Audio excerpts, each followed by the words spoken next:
Bonjour, aujourd'hui je vous présente l'oracle astrologique Améo Deck. Améo pour astrologie, magie, études, oracle. Donc c'est un oracle de 73 cartes qui se présente sous forme de boîte rigide dans laquelle on peut classer nos différentes cartes. Moi je les ai déjà installées pour la présentation. Alors c'est un oracle assez intuitif dans la mesure où il n'est pas fourni avec un livret explicatif comme c'est le cas généralement. Donc vous n'avez pas l'explication précise de chacune des cartes, ni la manière d'interpréter la carte dans ce tirage. Donc c'est à vous de le faire ou de manière intuitive ou en fonction des connaissances que vous avez en astrologie. Donc ce jeu est divisé en plusieurs catégories que je vais vous présenter. Donc la première catégorie, vous avez la porte d'entrée de l'astrologie, donc le signe astrologique. Donc chaque carte est présentée de la même manière. Vous voyez, c'est un design assez épuré.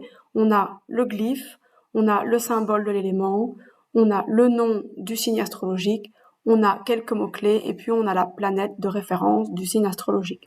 Donc ici, on a le bélier, taureau, gémeaux, cancer, le lion, la vierge, la balance, scorpion, sagittaire, Capricorne, Verseau et Poisson. Alors ici, ça ne transparaît pas très bien sur la carte, mais vous voyez, on a la constellation qui est représentée sur la carte.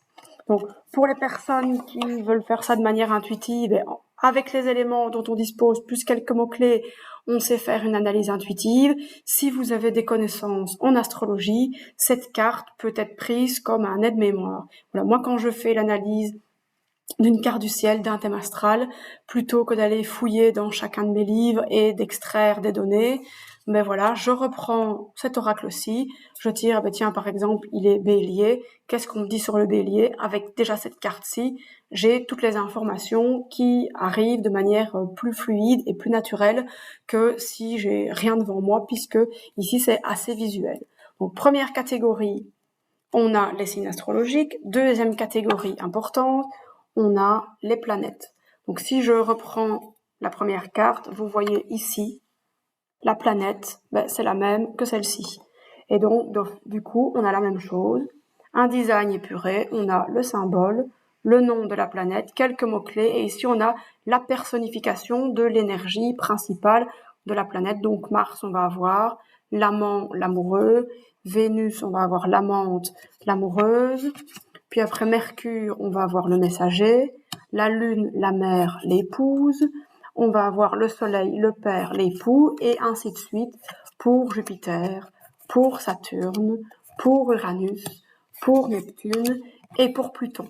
Alors, petite précision, pour ceux qui ne s'y connaissent pas trop en astrologie et qui ont plutôt des données en astronomie, Pluton n'est plus considéré comme une planète, mais dans l'astrologie, c'est toujours considéré comme une planète, puisqu'on parle de l'énergie de la planète.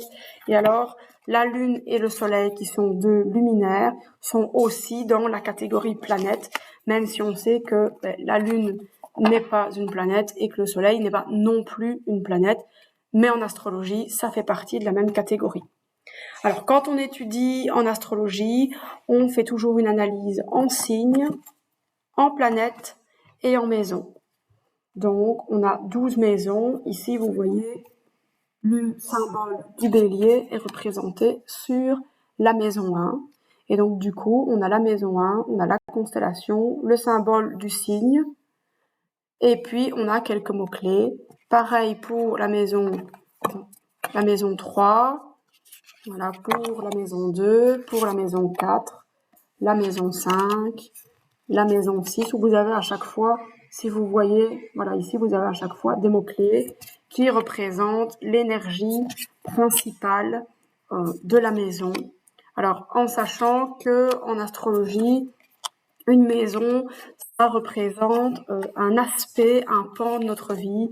Donc ça peut être par exemple la famille, ça peut être la santé, les finances, la carrière, ça peut être nous-mêmes, ça peut être notre relation au monde, notre façon d'interagir avec les autres. Donc 12 maisons, 12 catégories. Alors, je vous ai parlé de nouveau dans la première carte, vous voyez le petit triangle. qui est le symbole des éléments. Les éléments sont au nombre de 4. Donc le feu, la terre, l'air et l'eau. Donc dans la roue astrologique, ici dans la roue zodiacale, en fait, on va avoir les signes astrologiques qui sont ici. Et puis donc on a un signe de feu, un signe de terre, un signe de terre, un signe d'eau, et puis on reprend un signe de feu et ainsi de suite. Donc ici, vous avez les 4 éléments qui sont représentés avec leur symbole, avec le nom du signe astrologique qui représente cet élément, et puis vous avez quelques mots-clés pour chacun d'eux. Alors, vous savez que dans l'astrologie, on se base sur les 12 signes astrologiques, sur les 12 mois de l'année. On va avoir le Gémeaux pour un certain... Donc, je vais vous montrer, ce sera plus simple. Vous avez par exemple le signe cardinal, c'est le premier signe du printemps. Donc, on a signe cardinal, Bélier. Le deuxième signe du printemps, c'est le signe fixe, c'est le Taureau. Et le troisième signe du printemps, c'est le Gémeaux, il est mutable.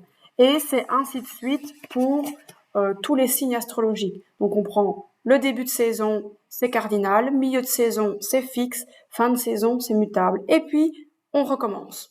Et alors, on a aussi, je reprends mes cartes, les polarités dites masculines et dites féminines.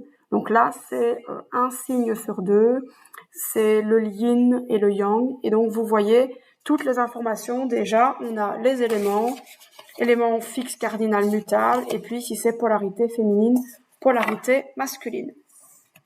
Alors, dans l'astrologie, il y a aussi ce qu'on appelle les aspects. C'est un terme un peu plus technique. Il faut avoir un peu plus de connaissances en astrologie pour savoir les utiliser. Donc, je vous les montre ici. Donc, une carte du ciel est représentée. Donc, c'est un cercle. Donc, vous avez les signes astrologiques. Vous allez avoir les maisons. Vous allez avoir les planètes. Et les aspects, en fait, ce sont les relations entre les signes, les planètes et les maisons, ou les signes entre eux, les planètes entre elles, les maisons entre elles. Donc ici, vous voyez, en fonction de la configuration, on va avoir des aspects différents et avec des informations différentes. Donc par exemple, ici, le premier que j'ai choisi, c'est un aspect assez simple, c'est l'aspect en carré. Et vous voyez, c'est 90 degrés. Alors, le suivant va avoir le trigone, 120 degrés, le sextile, on va avoir 60 degrés. Puis alors après, on a l'opposition, là on est à 180 degrés, donc on peut avoir l'opposition comme ceci, comme cela, ou un peu, voilà, tant que ça fait 180 degrés entre les deux éléments, ou conjonction quand on est à 0 degré. Donc si je prends par exemple pour la conjonction, on a renfort, fusion, énergie, union, focalisation. J'en profite pour vous montrer le magnifique verso des cartes. Et puis, on a des aspects, voilà, qui sont un peu plus pointus, mais qui, moi, me servent énormément dans mes études en astrologie, puisque c'est quelque chose sur lequel j'ai beaucoup de mal déjà de visualiser à quoi ça ressemble, de les trouver. Et là, ici, comme on a quelques mots-clés, par exemple, pour l'opposition, trouver un équilibre, une complémentarité, puisque en général, quand c'est opposé, il n'y a pas énormément de points communs entre les deux éléments.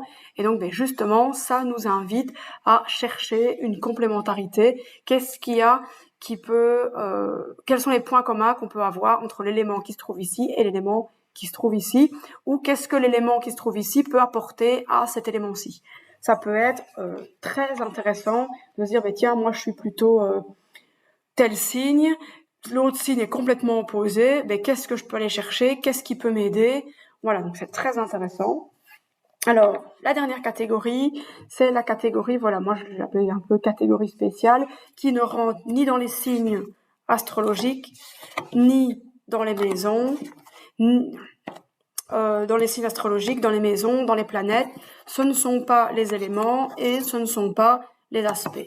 Donc on a le nœud nord, le nœud sud, la lune noire, appelée aussi Lilith, on a la rétrogradation, on a Chiron, et ici dans ce jeu, on a une carte chance.